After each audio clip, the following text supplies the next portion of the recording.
At first, everything was perfect.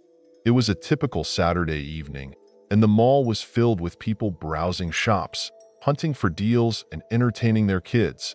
In the window of one store on the first floor, a new collection of handmade dolls had been put on display.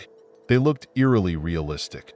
Glassy eyes, carefully stitched hair, and faces that seemed cold yet strangely lifelike.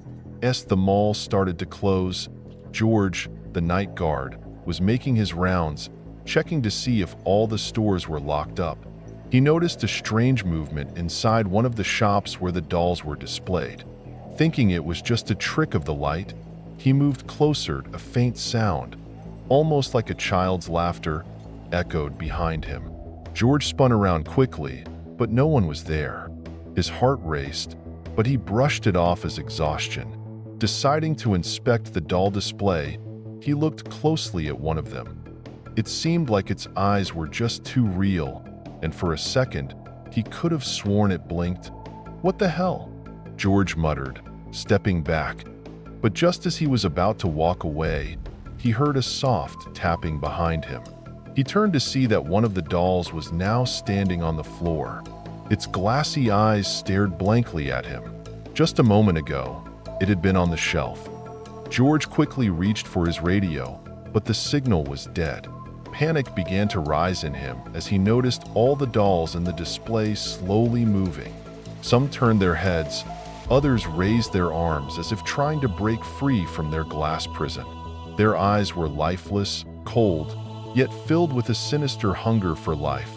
As George ran for the exit, the lights in the entire mall began to flicker, and the sound of tiny footsteps grew closer. The whole mall was plunged into darkness, and all that could be heard was the faint, chilling laughter echoing around him.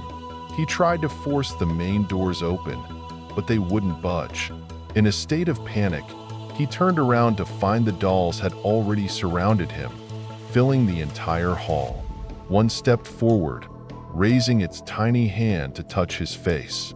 Its dead eyes seemed bottomless, like a void. The last thing George saw was their cold, glassy eyes before everything went black.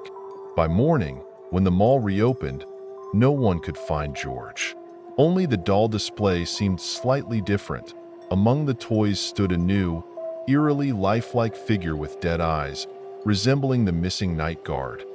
The mall continued its business as usual, but from that day on, people claimed to hear faint rustling at night and the eerie sound of quiet, sinister laughter echoing from the depths of the empty hallways.